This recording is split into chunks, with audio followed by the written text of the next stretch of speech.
Hello everybody, welcome back. Today as well we have got you another video. In this video I'll show you how you can deactivate a Facebook account. But before that, please do make sure to like our video, subscribe our channel, and yes, without any further delay, let's start. So for that, we're gonna go ahead open up our Facebook app, and then we're gonna go back from this section, and we'll generally be in the home section, right? Now you're gonna tap on this menu again at the bottom right corner. Then tap on this settings icon on top right corner.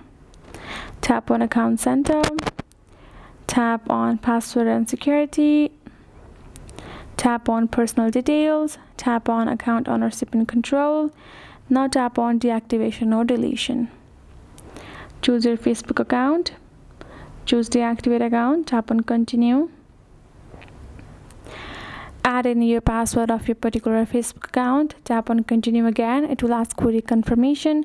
Tap on deactivate, and then there you go. Your account will be deactivated, and that is it. That's it for this video. Hope this video helped. Thank you so much for watching. I'll see you guys in our next video.